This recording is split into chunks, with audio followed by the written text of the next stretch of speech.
Jawar Muhammad bilisoomne jee sagaliin gubadha malee asiin deemu jee waadaa seene kamnu godhe arrallee irraan deebi'a bilisoomne dhuga bilisoomne wanni Jawar jee dhibbaa dhibbatti sirriidha. Maaliif sirrii jiina gaba mee dursa ozooniin bilisumma siin seenne wahuma piippiin beeytu takkaaniin eegala.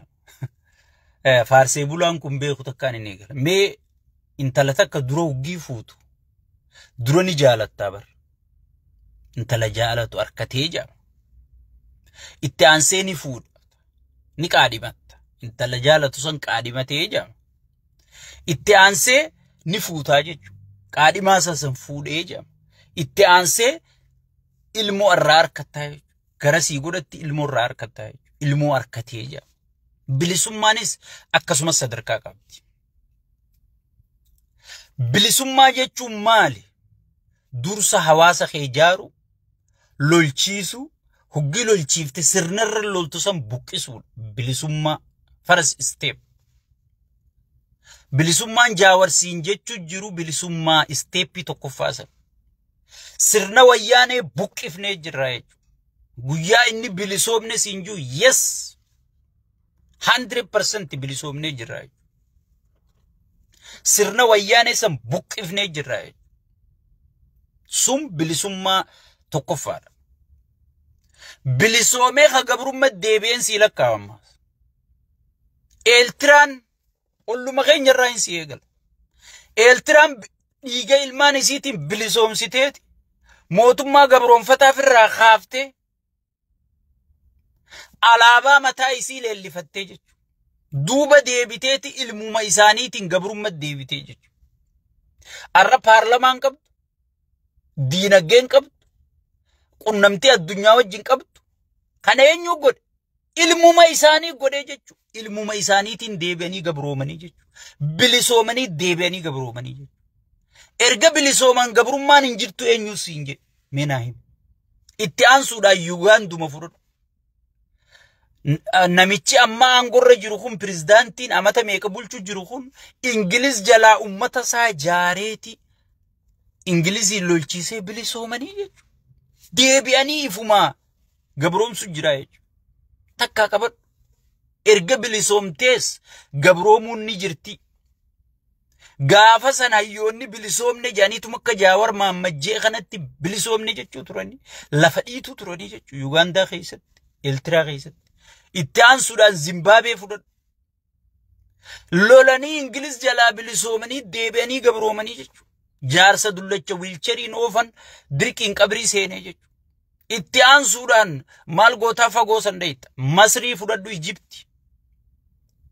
Bahaniiti morsii wanti Husnii Mubaarak firraa kaasanii dhumanii elekti pirezidaantii karaa dimokiraatiitiin morsii filatanii boodarra jeneraalli deebi'ee irraa fudhatee arra kunoo nama miliyoona 2 hidhaa jira jechuudha. Sigale erga bilisoomte hin gabroomtu eenyu siin jedhe. Soomaaliyaan ollaa teenya bilisoomtee amata meeqa bilisummaaniif bulchiteeti. Sigale boodarra deebitee facaatee jechuudha. Sigale Soomalilaan dhimma beekamtiin haa kennaa jettu tun bilisoomteeti. Nuti Soomaliyaa wajji bulla jettee ifumaa gabrummaattiif deebitee amma kunoo wanti kadhachuu jirti jechuudha. Obboleeyyan keenya hoggii waa dubbattan. Hoggii olola namarratti ooftan. Lal namoota akka sheekka abbutaa kana fa'aatu ka histirii wajji wal qabsiisee deemuutu jira miidiyaa kanarra jechuu xiqqoo if duuba yaadachaa deema. Sigale ijoollee uumaan beekne ijoollee immooshiiniin isin jala yaatu gartee girgiriisuu ni dandeessa. Namni tattaa'ee isin koflu jira. Sigale Jaawar bilisoomne jee maarree bilisoomne dhugaa. Bilisoomteen gabroomtu eenyu jee. Bilisummaa teenya santu hatame. Bilisummaa teenya santu sheeyxaanticha harka galee. Dhiiga qeeyrootu gartee bilaash ta'ee. Qeyroon arrabsamtee qeyroon mana hidhakutteeti. Sigale sirni dur sirni gabroonfataa faarfamu jira. mee dharaatun mee namni wanni kun kijibaa wanni kun sobaa lakkii sheekha sobu jirtaa jettan si gale so saniifu erga bilisoomtees gabroomfamuun ni dandayama bilisummaa san katiifatu isini ture silaa hayyuu keenya gaafa osoo dhageeffanne yoo namichi kun qabate biitil paartiin tunillee ni baddi biiti tunillee ni baddi si gale Afrikaa guutuu baduu taa gaafa inni nuun juusan anarraa eegalee osoo isa dhageeffanne osoo isa dhageeffanne if duuba gadin deebinuu jechuu silaarra haareetti aliif jennee maareetti olola walirratti eegallu jechuu sila osoo gaafa inni yoo namichi kun qabate balaa buutaa way qiyaamaa ta'uu ta'a oppiidiyoolleen hin jirtu oromolleen hin jirtu gaafa inni nuun juusan osoo dhageeffanne arra sadarkaa tanaan geenyu jechuudha bar akki jaanni beeyta namni nama dura dammaqe dhuufuu warra rafuu ulachuudha malee waa takka bu'aan inni fidu hin jiru jechuu jaawar irratti hin argee gaafa san emooshinaan dhiichisu jirraa huu jechuu jirraa jechuudha si gale huu jechuu jirraa waan inni haasa'u tana burraanuu dhaga'uun feenu jechuudha narraa eegale erga bilisoomtees gabroomuun ni dandayama gurra si calawu Jawar Muhammad du'eetiin sagal gubadha malee biyya tanaan bahu jee maarre jee jira dhugaan bar jawwee isin dubbii quban qabdan malee qeensii fi jeneraalota sheekii itti dhufanii Jawar yoo asii deemterra nu fayyaddaa deem jedhanii dhiibanii baasanii yaalatee beesi fakkaatti arra fayyadu jiraa jechuu dhugaa arra osoo inni as bahee dubbachuu baate tokkummaan arra 4 kiiloo tozoon torbaan hin guutin girgireessite tun hin dhuftu hawaasni keessaa fi alaa wal dhaga'uun tun hin jirtu eega jawween mormii eegale mee waa meeqaatu mootummaa tana keessa jijjiirame abaa wajji mari'achuu yaana jedhanii ibsi bahe Tanzaaniyaatti wobo wajji mari'achuuf deemne jedhanii ibsi bahe kun hundi dhiibbaa namni kun godhu jiruuni jechuudha sodaa namicha kanaatiif jechuudha silaa nama kana ifiifu nuuba ijanii jabeeffachuu malee maarree sagal bahee gubadha malee hin bahu jee maarree jee mitirkishoo jee adeeroo laal aalimoota ammaqaaniin beeka warra qeensotaa keessa jeneraalota namichi san jala jiru deemi asii sigale namichi kun gartee nama dhiiga qabu miti ijanu dhaamsaa deemi jaanii nama dhiibee baasee jechuudha hayyoota fi dhageeffachuun abbootii amantii dhageeffachuun kabajuudhaan biyya akkasi bahe malee hay gaafa inni Keeniyaatti kitaaba eebbisuu deemu namichichi dhufeesi qabsiisuu deema eenyu himeef meenaa ichi dhufeesi qabsiisuu deema dafii bakka jijjiirradhu hay nama kana osoo namni akkasitti eegee dura sossoosuu baate arra wannummaan ati dubbannu wanni naafi ati gartee jijjiirama jennee ittiin dhaadannu tunu bar mootummaan kana godhe jennee dubbannu tunu ni hunjirtu jechuudha obboleeyyan kiyya ololallee walirratti ooftan olola gartee bu'aan qabne hagartee yeroodhaaf nama aarsuu danda'u kabooda isin jalaa fashalaa'uun oofina olola lafa qabataa haasawa sigale namni tokko eega bilisoomees gabroomuun ni danda'amti hayyuun feete sigale nama gartee dimokiraasitti amanu nama namummatti amanee gartee namummaan deemu dura teessa malee kana bineensa ilkeen nama nyaachuu deemu bineensa yoo afaaniin dubbatti ilkeen si nyaatu akkuma battee urgee isaa godhan san nama godhan nama jiidha qabuu miti jechuudha nama namummaa qabuu miti jechuudha battee urgee isaa haga Jaawar dura dhaabbate kana dura dhaabbate battee urgee isaa haga Jaawar bar kokeen je'ee paartii paartuma mormitoota ta gaaddisa isaa jala jirtu tana wali qabuu fi akkami kana wali qabdaaf kana dafa ajjeesaa janii ajjeesanii barbattee urgeessi. Kokeeti moo maali maqaanis? Paartuma Amaaraa fi Oromoo fi Sidaamaa sabaa sablammii kana wali qabuuf hagasumaaf lubbuu dhabee barbattee urgeessi. Kana qawwaboo fi fannoo addunyaa guutuu fidee wali qabe kana akkam godha sila? Foon isaa muratee nyaatu. Namni kuyyoo bahee sabaa qabsaa'uu baate. Seef zoonii keessa taa'ee yooniif qabsaa'uu baate. Saba kana kaasuu baate. Dammaysuu baate. Sigale? Mee namni kun akkamii dammaqa jettanii yaaddan? Sosaniifuu obboleeyyan kiyyatti qullee taatu if qaanfadha. Wanni arra jaantun laal miilli dhooqa bu'eni deebi'aa jiran arraanni dhooqa bu'en deebi'uu jette Oromoon hokimamu. Saniifuu laal wanni arraa haasoftan seenaaf isinii teessi. Akkuma amma isinuu viidiyoo jawween bilisoomne juu kana fuutanii horiitaniin kan sagaliin gubadha jettanii horiitan kan. Digale?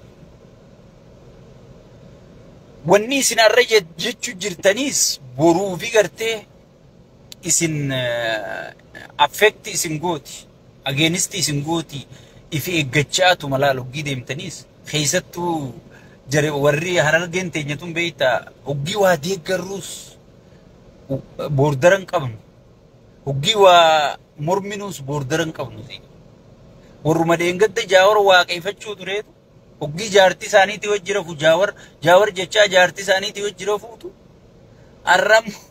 arrabmoo abiyyi jechaa jira jechuudha. Ichitti illee kabajaan qabdu ansiifin. Yoo jaawar kabajji ichitti illee kabajaa qabaata. Yoo gartee deeggartoota jaawar kabajji ichitti illee kabajaa qabaata.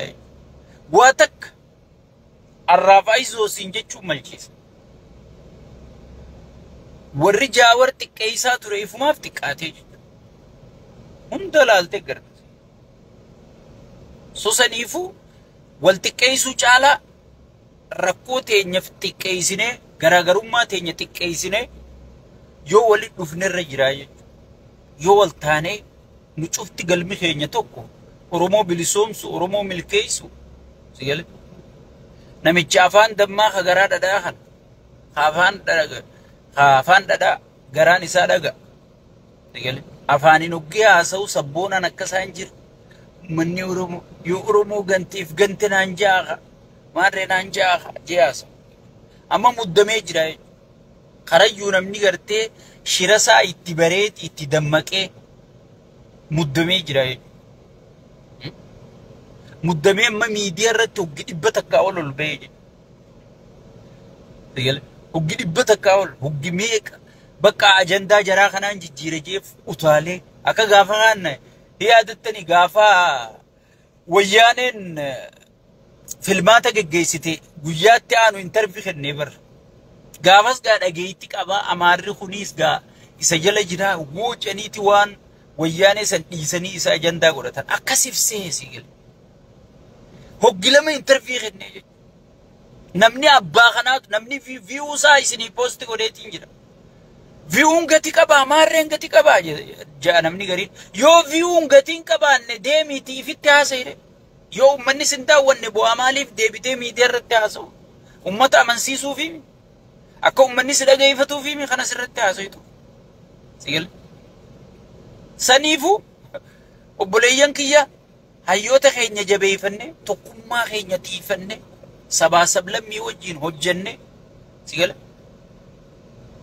bilisummaa teenya tan saamamne san deeffachuudha malee sigale dheengadda kana jette arra kana jetta dheengadda kana jette arra kana jetta dheengadda maarri jette arra miitirkishuu jetta jennee kanaan gartee yeroo wal jalaa gubu gizee wal jalaa gubu hin barbaachisu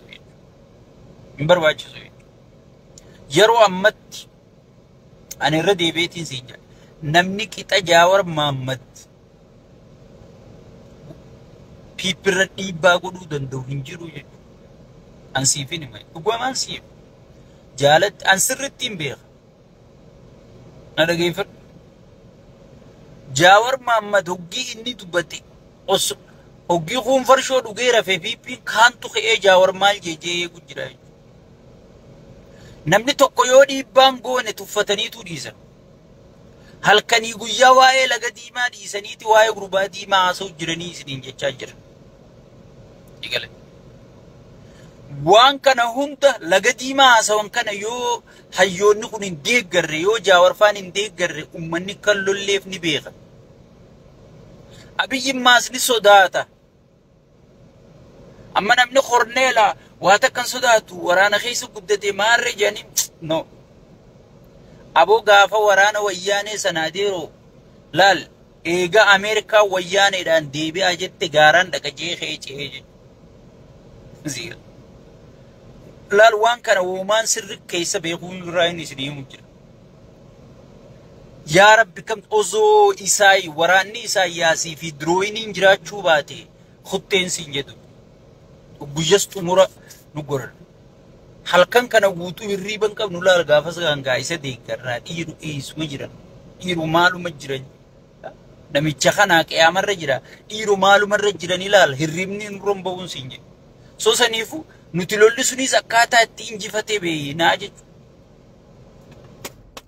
Gaafa san akkaataa itti gartee TPLF injifatame. TPLF Isaayyaas namni injifate. Handugaan siin. Sangubbarraan Dirooyinii jechuudha. Osoon inni Dirooyiniin gartee dhiheessii waraanaa kana firraa dadda'u jiruuti Ameerikaan yoonii fi gartee gaddeemtanii amma Finfinnee afaan geessanii maal godhu biyya tana qabachuuf wanti qabdanii jennaan lakkii nuti Tigraay murachuu yaanaa jennaan wanni akkas jaamtu hin jirtu deebi'aa jettee Ameerikaan deebitee jechuudha. Tana hunda namni mootummaa keessa jiru sirri beekaa jechuudha. Eega Ameerikaan deebi'aa jettee wayyaanee waarningii kennite inni ka'ee gootaan taa'ee gaarattiif darbee jechuudha. Dhaammatee kutee maarree ta'ee kutee jenneeti qaaboo gaafa san nuti sheeytaanticha kana deeggarraa qiyaamaa isin kaa'u turre jechuudha. Garuu dhugaan jirtu saniif. Mee haalolumma yoo dhiira ta'e mee Isaayyaasumaan haalolu. Inni gootaami inni leenca asii loluuf yaana maarreef yaana deem loli. Maal godhaa nutti himuun barbaachisa. Sigale. Loluuf yaana mitirkishoo qophooyitee mi loli deemire. Qophooyitee mi dhayi deemire. Yoo dhiira taate dhayi. Yoo inni Isaayyaas dhayi kijibe anaanji. Sigale. Yoo Isaayyaas dhufee dubbii barbaade Isaayyaasummaan dhayi ayroonnoo gaa khaasin beeku malee laal.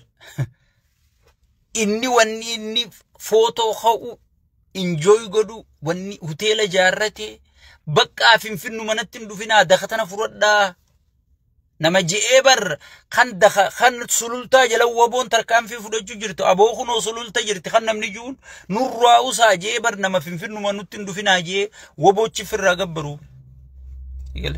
Kana ati deemee nama gartee gullisoo kana gartee wallaggaa tana dhaquudhaaf amas saddeen lolu jiru. Nama gartee fannoon qaqqabajee kee ceeyaa kutee amata lama amas sadiif deema amma fannoo hojii. Kana lolu jiruutu deemeeti biyya naa qabataa. Irrumaan sii deebi'a. Bahara sii fiduu dhiisii haragin ciitanaa'uu dhaqee qabatee kontirool godhee bulchuu hin danda'u. Saniifu hayyoota keetirra firraa ololan oofin beeytota keetirra firraa ololan oofin adeeroo tokkummaadhaan akka namni walit tokko ta'uu irratti hojjedhu malee akka namni gartee wal balaaleeffatu namni hayyoonni kunillee ilma namaati beeki qalbii cabaname yale hoggee asirraa ati albaatu albaatiin teetun nama shuruuf kooyiteeti qalbii nama cabsiti jechuudha. Ifi eeggachaatuma gartee boru maaltu dhufaa. Dhiiroo har'a tana haasa'e boru maaltu itti aanaa jechaa if eeggachaa sigale suuta haasa'uun gaariidha jechuudha. Sirni kun ni xumuramaa ni xumurama. Dheeraan fedhe bakka itti dhaabbatu qaba. Sirna du'aa kanaa miti sirna gartee keeysoon isaatu paartiin isaatu paartiin mindaa isarraa nyaattu isa abaartu kanaa miti sigale. Maalayyaa namoota irra qabsaa'u namoota lubbuu kennee wareegama kennee irra qabsaa'u jiruuti. Kan warri mindaa isarraa nyaatu awoo kana rabbi yaa bakka godhe akkuma rafetti isa hambisu jaaniin sigale. warrummaan isa innummaan mindaa kafalu sirna kanaa qabuututee bosaa bosee tortoree ifiin if diigu jiru kana dhiisi sirna gartee addunyaanuu ragaa baatee fi waggaa dhibbaaf wayyaanee namni sossoosuun jiru pirezidaantiin Ameerikaa hundi afaanii baafatee je sunuma cabee je yeroo eeggata malee kuniis numa cabaa jechuudha cabuuf amma taakka jee jira jechuudha amma laalamee warra Amaaraa wajji walii gale warra fannoo wajji warra fannoo fi TPLF wajji walii gale TPLF hoogganaan isaa eenyu General Taaddasaa Warradaa dheengadda Jimma oolee beeka hoogganaan TPLF pirezidaantii yeroodhaa kan naannoo Tigraay bara obboleessoo maaluma haasawaniitu Gabratsiyoon isaan akka diinan lakkaa'an kun itti gaafatamaa paartii Taaddasaa Warradee dheengadda Jimma taa'ee buna dhugu sun sigale isaa wajji biyya bulchuu jiranii ba garuu faarsee bulaan maal siinja wahuma namichi abiyyi tuffato namichi wajji dalagee beeka isaa keessa wajji turan kara hunda wajji turan ni beeka temperature abiyyi hanga ooguu beekaa tuffata sigale wanni inni asirraa haasa'utuun hundi kijiba akka taate uffee akka taate sigale waan bakka hin qabne ta'uu waan beekuu fi namichi siyaasaa keessa waan tureef siyaasaan akka jaarkaa baate harkaa jira biitikka harkaa diigamti harkaa jira tanaafi Gabratsiyoonni tuffata jalaan dubbatu sigale maal na akkamitti ana tuffata jeeti olola irratti oofsisaa jechuudha sigale paartiin TPLF kan Jaawarii wajjii walii galee jedhanii lafatuman Abiyyi irraa baay'anni naannoo sanii bahee kennamaa fi jira jechuudha obboleessoo yeroo takka akkamiin yaaddaniin na dibaaba Jaawar TPLF fi maali wajji walii gale fannoo wajji walii gale fannoo namni masruufa baasaa fi jiru Daani'el Kibrati bar sigale Daani'el Kibrati bar Daani'el Kibrat 4 kiiloo jira bar beeytaa akkasii fannoo namni masruufaa jiru namni lolchiifachaa jiru namni loojistikii kannaafi jiru Daani'el Kibrati bar TPLF ati jettu bar namni mindaa baasaa fi jiru namni wanna godhaa Taaddasee Warradeeti bar dheengadda Jimma taa'ee goota keenya ilma abbaa gadaa jettanii huubeetti martanii huubee rabbitti fedhesan san itti martanii isin jala tetteessan isaa barka mindaa kennuuf Gabratsiyoon fa'aaf ammoo faarsee bulaan asumatti adda dha'ee maal jaa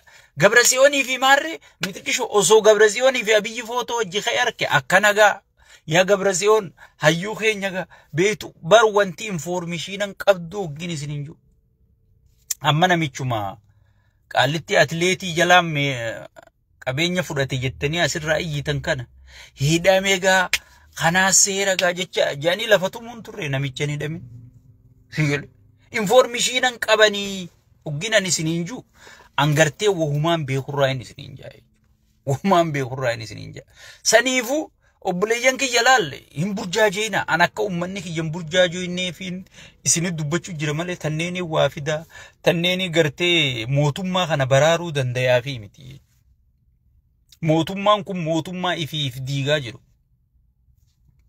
nama ifiif dha'u ati waa takka hin gootuuf Abiyyi deeggaree namni milkaa'ee rabbi nan garsiifne dhugaan siima sigale Abiyyi deeggaree nama milkaa'ee rabbi nan garsiifne wallahi numa khasaara malee hawaasa isaa keessa jibbam isa bira ni jibbam sigale qaadireef kaabineen ni jibbam maaliif namni shayxaana deeggaree numa jibbama dhugaadha anamma hoggin taa'ee laalu ummanni nu jibbuu nu balaaleffachuun sun nu shayxaana deeggaree ummateef jibbisiisee ifiin bileem godhaa jechuudha sigale ifiin bileem godhaa jechuudha guyya siif gartee jijjiirama kana wayyaanee dheengadda akkasin nu dhaadatte san gartee dha'uun anaaf gammachuu taatee osuma jirtu garuu ummanni Oromoo nutti aaree nu jibbuu san sirruma godhee nuutu gartee shayxaana deeggaree ummata firra kaaseef jibbisiisee ammuma naa galtee jechuudha saniifuu Abiyyi wajji deemtee injifachuun hin danda'amtu. Osoon atichi deemu jirtu si duuba inni biyya biroo hay aboo inni biyya biroo deemu jira bar aboo kutee qaba ammaas ganaa bakka tana dhiifteeti isa jala gadoo ceetaa inni maas gadoo san dhiisee dur labbaa garagalee isaa wajji deemtee injifachuun hin danda'amtu. Amma oggee ati ololo ooftee barakkanaa mootummaa jijjiiramaatii amma dheengadduma kunoo asirra baatanii mootummaan kun mootummaa nama dhageeffatu mee nama inni jeesanu fida osuma jennuu kunoo waaqeeffataa nama jaha dargaggoota bibbireedaa kana ol adeemaa kana qaxara cabsee haa amma akkam jettaga uduruu afaan si qabee jechuu eeysaa dubbatta osuma ati jettuuti hattuu tana oromorra jaare hattuun tun saba kana wanta godhuu teessi. Ammas gibiraan andeengadda dubbadde kunu har'a paarlamaan kalee dubbachaa jira. Andeengaddaan Harargee, Arsii, Jimma, Baale waan isin eeggataa isiniin jee. Gibira isin eeggatu isiniin jee. Kunu har'a kalee paarlamaan iyyaa jira dhageessanii. Gibirri haa ga'u. Waan inni booyyee gadda barse kuman qabdan isin. Sigale mootummaa akkana nama godhu. Mootummaa if diigu jiru. Nama ifiif dha'u jiru. Ati gartee ololaan baraaruu hin dandeessu. Abiyyi siyaasaa inni hordofuutu isa balleessu jira. Siyaasaan inni qabatee deemu siyaasaa ezeemaa, siyaasaa naannoo diiguu, siyaasaa afaan tokko godhuu, siyaasaa gartee Oromoo maarree miitikishu amma duursa maalirratti hundaa wallaalime. Baankiin maqaa sabaatiin hin taatu. Baankii Oromiyaa, baankii Maarree, baankii Amaaraa, Absiiniyaa jaamtutun hin taatu. Dura tanaan dhufanii itti aansanii taargaa makiinaa Oromiyaa, Tigraay, Maarree juuqun hin ta'u. Barammaa Ameerikaa keessatti taargaan Minisoota jaamalee Ameerikaan jiru. Taargaan Wiskaansan jaamalee Ameerikaan jiru. Ka Chigaagoo ja. Ameerikuwaa guddoo tana keessatti. Isaan amma kun hundin ta'uu siin jedha. Karoora ezeemaati jechuudha. Suutaan hooyisaa nyaachuu akka fajaa agartee fajaan hooyisaa si nyaata bara. Hooyisaati gartee hooyisaa injifannoo uummanni gartee amata meeqa hayyoonni itti dhama'ee beeytonni itti diigamee biitti itti buqqaatee injifannoo ati gartee Oromiyaa jechuu kana dhiigaan saraa irratti harkatte tana Oromiyaa ta jettu tana bakka shanitti diiguu deema kilaasteraan. Kana hunda khalafa kaayyate eenyu Biraanuu Naggaati jechuudha. Karoora Biraanuu Naggaatiin deemu jira jechuudha. Biraanuu Naggaa maaliif akka callee taa'u jira? Biraanuu Naggaa fuudhee ministeera barnoota irra kaa'e. Amma ministeera barnootaa keessa obbo Ibsaa wanni sun ABO sun haga baatii 9 ministeera barnootaa ta'etti waa meeqa jijjiire? Amma wanni isa ministeera barnoota irra kaa'e generation agartee Oromiyaa jibbu. Generation naannoo Tigraay jibbu. Generation agartee joolluma Tigraay tana takkasii uumuu ka barbaadan. Ta Oromootii takkasii uumuu ka barbaadan. Saniifi gartee ministeera barnootaa namicha godhee jechuudha. Mana barumsaa keessatti. Wanni kana akka uumamtu. Dogoggorri kana akka uumamu. Tanaafi ministeera barnootaa kana godhee waan karoora gartee ezeemaan qabdu inni 4 kiiloo taa'ee hojii jijjiiru jira jechuudha. So kana baraaruun abbaan fedhe asirraa olola feeti oofi. Nama feete arrabsi. Jaawar yoo barbaadde halkanii guyyaa arrabsaa oole. Abiyyi Jaawar yoo kana ciisee Abiyyi ni mo'ata. Abiyyi ifiif dha'u jira. Akkumatti ichi dhaqee udagatee barnamichi. Bara akka waan Aduwaa lolee dhufetti Aduwaa 00 maarre, Aduwaa Minilik maarre. Kanuma jaaru seenee jechuudha. Qabsoo qeyroo dagatee, qabsoo gartee hayyoonni durirraa qabee godhaa ture tana hunda dagateeti. Aduwaa 00 je Aduwaa siif aarsaa jechuudha. So uummanni keenya Aduwarraa hin beeku. So saniifuu nama ifiif dha'u jiru. Nama ifi onnee sabaa keessaa ibbaase ati gartee Jaawar arrabsiteef Jaawar gabbuufteef jaawar kana gooteef wallaahi billaahi wanni ati isa baraaruu dandeessu takkan jirtu ziibe takkan jirtu mootummaan takka siyaasaan harkaa kunnaan siyaasaan jalaan urannaan osoo waraana fedhe qabaate osoo diinagdee fedhe qabaate baraaramuun hin danda'amtu. Abiyyi siyaasaan isaa siyaasaa kijibaati. Siyaasaa gartee hattuu namarratti uleedhaan cafaqee nama bulchuu akkas halchuu jira yeroo ammaa tanatti sun hin danda'amtu. Dikteetara guddaa akkasiisan ta'uun hin danda'amtu. Wayyaanee wanni itti dikteetara ta'uu danda'amte yeroo hayyameef miidiyaan hin jiru wal qunnamtiin keessaa fi alaan hin jiru. Sigale amma yoo ati namaan gata jette hoggis viidiyoo waraabanii addunyaarra poosti godha. Yoo ati nama tokkoon hidhee cafaqa jette hoggis poosti godhan addunyaarra. Yeroon dikteetarummaan hayyamtu yeroon dimokiraasii hayyamti. Yeroo kana dhiisee nama gartee yeroo dur gaafa biiti dukkanaa gaafa gartee yoo ati ollaan ollaa quban qabne. Amma bar jaarsinuu bar goluu jaartii goluu teessee nyaata godhu jirtu. Hoottu hojjiraaf naa jechuufu telefoonatti dawwalaa bar. Sadarkaa gartee namni telefoonaan sakanditti yoomma gartee Finfinnee keessa waa godhan duruun Ameerika dhageesse. Yoonii fi naannoo Amaara waa godhu jiraatan duruu Ameerika dhageesse. Duruu Awurooppaa dhageesse. Duruu addunyaa tana guuturra dhageesse. Yeroo akkanatti dikteetara ta'uun nama barbaadu nama ifiif dha'u jiru. Nama ifumaa gartee mana firra gubu jiru lakkii mana gubinii yaaboodhaaf jettee ati dura ceetee jaawara arrabsitee dhiiftee teetumaaf kabajaaf dhoorkita malee teetumaaf onnee sabaa keessaa ibbaafta malee wallaahi abiyyi baraaruu hin dandeessu.